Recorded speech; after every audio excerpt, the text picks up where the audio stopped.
y'all. We're back. You PreK teachers.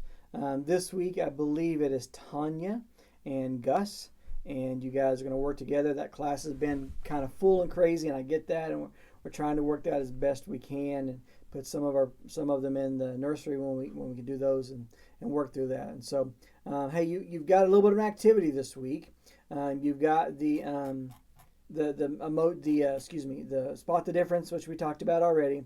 But then you got this thing called the color milk explosion. And so you're going to tell them we're going to make a colorful and powerful milk explosion. And so hopefully it won't be too big of an explosion. But you pour your milk into a dish, you'll let it settle, you'll scatter some drops of food coloring into the milk, and then using a Q-tip, you add a drop of dish soap to the center of the dish, and then the colors will go pew, and they'll run away from each other. And so you'll walk through that with them, and you'll say something like, hey, sometimes we don't know what something or someone is able to do until we try different things. And today our story is going to tell us about something Jesus was able to do that a lot of people didn't know about. And so you get into your worship praise after that, and then you're going to get into Mark 1, 21 through 28. And as always, you're going to have the puppets, and so you can bring the puppets up if you want and let them be the mouth as you tell the story. You can just tell the story. Just make sure that you've read it and you know it well before you get into there. So talking about Jesus, and like he's no other teacher in the world. He was very wise, and one day Jesus was teaching a group of people who came in, and they were all started making a whole bunch of noise and chaos, and he yelled at Jesus, and they were yelling at Jesus, making quite a scene. And so you're going to get there's some interaction there, have them stomping their feet and asking them questions.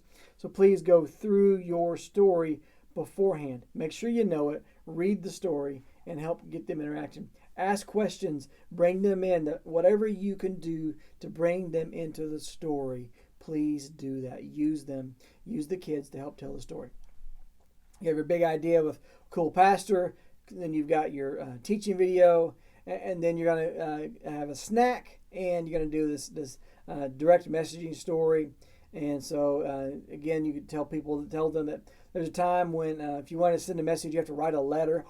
Wow. And it would take a long time to get there. And but now we've do social media, and one of the ways we can use social media is through a direct message. And you can ask them. Some of them might have Facebook Kids and those kind of things. But do you know what a text message is? And that's what we do. I think pretty much all of them know what a text message is.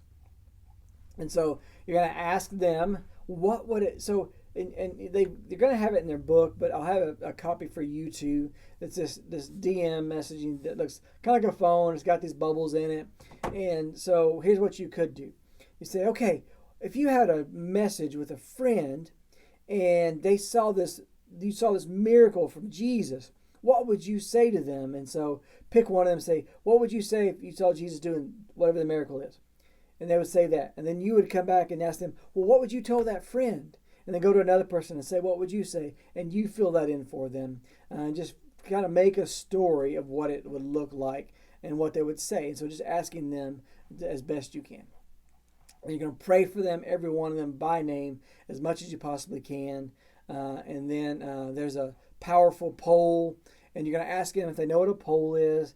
It's like, hey, if I ask you a question, if it's yes or no, that's a poll. And so I want to get everybody to get your answer. And so you're going to say, okay, stand up if you like broccoli, or sit down if you don't.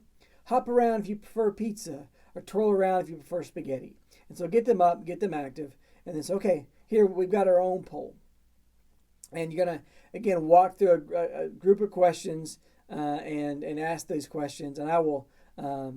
I'll come up with the questions for you that you guys can walk through and just have fun with them and see what their responses are.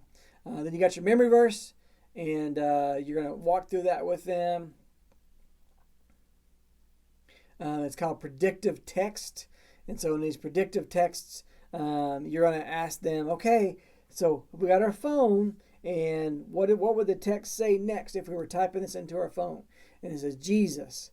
And then what would the next word or the sentence be? And just go through with them and see what those next, see if they can fill in the memory verse as you walk through them. And that's pretty much it for today. If you guys have any questions, please let me know. Otherwise, we will see you guys on Sunday. And again, I am preaching this Sunday, so I will not be up there. but I know you guys have got this under control.